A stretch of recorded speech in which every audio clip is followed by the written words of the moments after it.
The movie is set in the year 1999, good times, and it revolves around a programmer named Thomas Anderson who works for a popular software company. He also moonlights as a hacker and is known in the dark net by his alias, Neo. Throughout his life, Neo has had strange visions about something called the Matrix. However, he has never been able to decode his dreams. One day, while working on the computer, he receives a message vaguely referring to his dreams and instructing him to follow the White Rabbit. Someone then knocks on the door, and when Neo answers, he is greeted by a group of ravers. They buy illegal contraband from him and then invite him to a party. Neo initially declines the offer, but soon changes his mind and agrees to accompany them when he notices a tattoo of a white rabbit on one of the girls. The group then heads over to a rave bar, and there, Neo is approached by a woman named Trinity. She makes it clear that it was her who sent him the text about the White Rabbit and the Matrix. Curious, Neo asks her to explain, but Trinity replies that she can only tell him that his life is in danger and that he is currently under surveillance. Following the strange encounter, a perplexed Neo returns home. The next day at work, he receives a package in his cubicle. Inside, he finds a phone, which immediately starts ringing. On the other end of the line, a man named Morpheus speaks to Neo and warns him that someone is coming for him. He advises him to slowly look up at the elevator. Neo sees 3 agents led by Mr. Smith looking in his direction as a woman points towards his cubicle. Morpheus tries to help Neo get out of the building, but the latter is so puzzled that he allows himself to be arrested by the agents. In the next scene, Neo is taken in for an interrogation where he is informed that he has broken every possible cyber law in the country. Smith tells him that he is most likely to be headed for a life sentence in prison,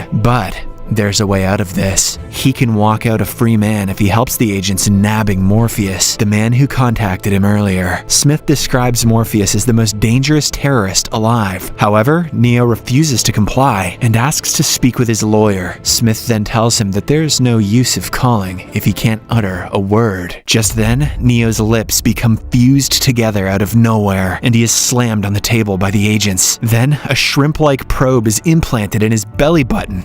Been there, dude. The next second, Neo wakes up in a cold sweat in his room. He is left pondering if it was all just a frightening dream. Suddenly, he gets a call from Morpheus, who asks him to meet at Adam's Bridge, promising to answer all of Neo's questions. Neo finally decides to comply and heads to the location. There, he is picked up by Trinity and 2 other people in a car. One of them points a gun at him and orders him to take off his shirt. Whoa. Neo is puzzled, but Trinity assures him that it is for their mutual benefit that he must comply. He hesitantly obliges, and shockingly, Trinity pulls out the device that the agents had implanted in his body. It turns out Neo wasn't dreaming, after all. Trinity then takes him to an abandoned building where they reunite with Morpheus. The mysterious man tells Neo that all the answers he has been seeking all his life can't really be explained. They can only be seen and experienced. Morpheus then warns Neo that once he learns the truth, he can never go back. Afterwards, Neo is given the decision: blue pill or red pill. The first pill shall take him back to his old life, with no recollection of his meeting with Morpheus, Trinity, and the others, while the red pill will make him extremely social and touching stuff will feel great for a couple hours. Actually, the red pill will keep him in the Wonderland, and Morpheus will show how deep the rabbit hole goes. After a brief deliberation, Neo obviously chooses the red pill, meaning he wants to learn the truth. So, he is strapped to a chair and fitted with some wires. To his shock, he sees a shattered mirror miraculously repair itself. Puzzled and intrigued, he touches the surface, and lo and behold, the silver begins to creep over his skin. Meanwhile, Morpheus's crew attempts to locate something on the monitors. Eventually, the silver fluid completely covers Neo, and he blacks out. The movie makes a really cool noise here that's like, oh.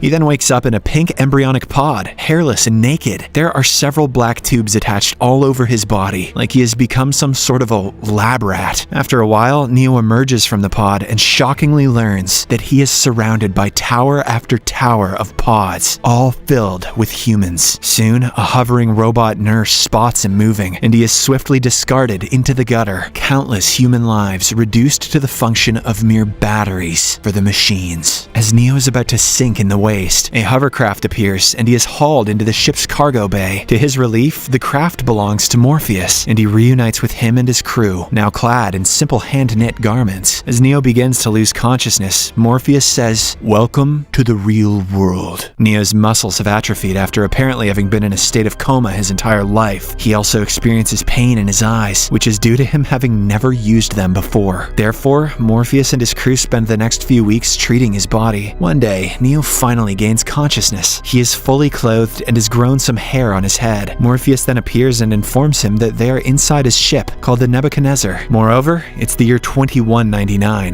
not 1999, as Neo and others in his world were made to believe. He then gets a tour of the ship and is introduced to the rest of the crew: Apoc, Cypher, Mouse, and brothers Tank and Dozer. The crew straps Neo onto a chair and inserts a long probe into the back of his skull. The very next second, Neo finds himself in an all-white world with Morpheus. He has a head full of hair, and he no longer has sockets all over his body. Morpheus explains that the white space is actually a computer program, and they can turn into anything they want. The chairs and TV in front of them are not real. They are simply computer-generated virtual realities. Neo is then shown footage of a modern city, which he knew as his real world. Morpheus reveals that this world is a neural interactive simulation, which he calls the Matrix. Next, Neo learns about the actual real world, which is revealed to be a dark, desolate emptiness with a shrouded sky. It turns out at the end of the 20th century, humans and AI machines fought a war against each other. At that time, the AI machines were powered by solar energy, so the humans blotted out the sky in an attempt to defeat them. However, the AI machines outsmarted the humans, enslaved them, and used them as the main power source of their world. They made use of the 120 volts of electricity and 25,000 BTUs of body heat generated by the human body to power themselves. When the demand increased, the AI started farming humans in a vast field, connecting them to their outlets and entrapping them in their pods. The world Neo has known as his is just a matrix, and it is a computer-generated world created to keep humans under control so that they can be used as a power source. Morpheus and his crew are the only free humans, along with the citizens of a city called Zion. It is the last remaining human city, hidden deep beneath the ground near the Earth's core. Turns out, Morpheus and his team regularly hack their way into the Matrix, using telephones to free more humans from slavery. Machine programs control the Matrix. The agents that Neo encountered earlier are examples of machine programs. They can take over any human in the Matrix that is under their control. Meanwhile, there are autonomous machines called the Sentinels that operate in the real world. They patrol the ancient sewers and passageways of the dead human cities in search of humans who may have woken up from the Matrix. Neo is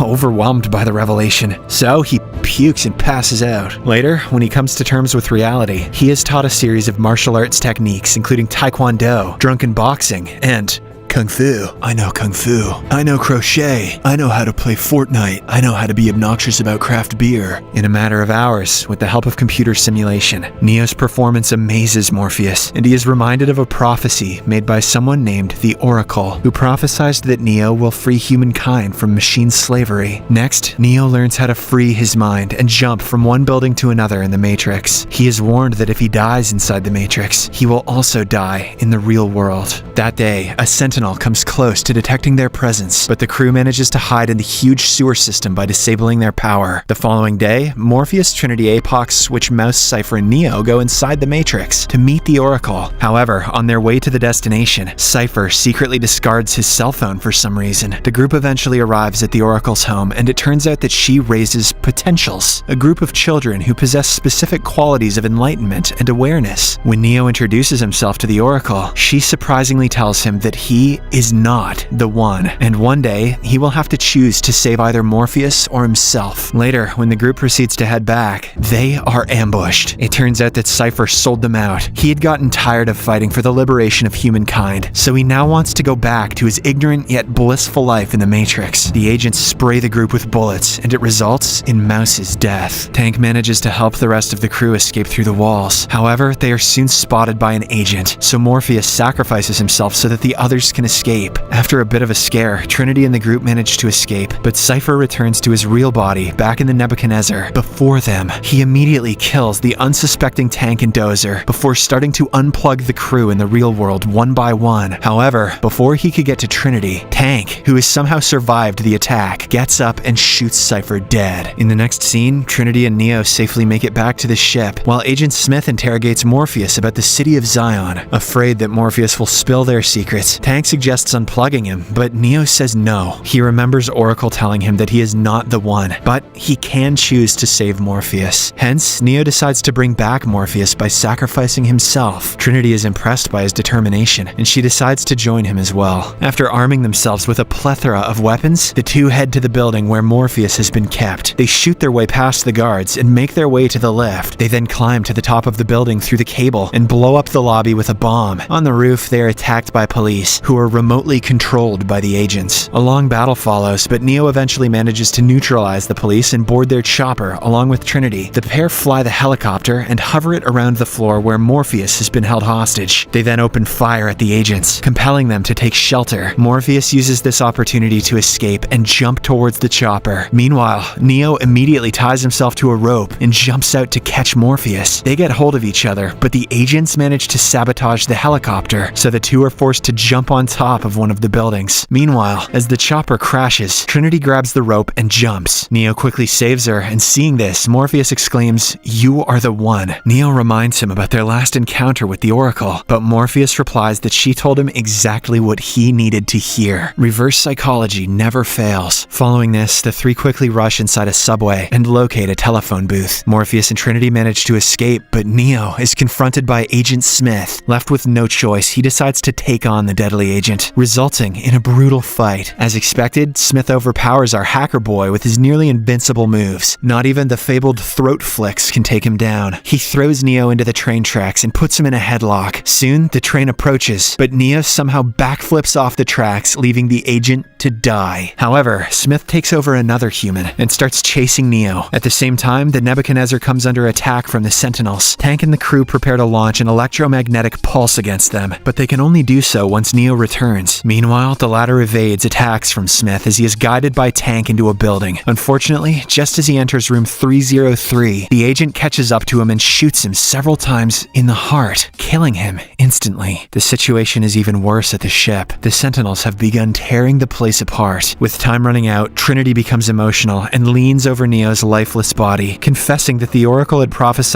she would fall in love with a man, and he would be the one. As the Sentinels' lasers begin to cut open the hovercraft, Trinity confesses her love for Neo and kisses him. Necrophilia saves the day. Lo and behold, he wakes up. The agents notice him, and without wasting any time, they open fire. However, Neo telekinetically stops the bullets mid-air and drops them on the ground, making for one of the most epic movie scenes of all time. Neo has embodied the One, and he begins to see through the Matrix. He sees cascades of machine codes, and using his newfound powers, he defeats Smith effortlessly before returning back to the ship. Just then, Morpheus launches the EMP and destroys the Sentinels. When Neo opens his eyes, he finds Trinity leaning over him, so he gives her a kiss. The movie ends with Neo continuing to fight to free humankind from AI slavery. He re-enters the Matrix and takes flight, proving that he is the one.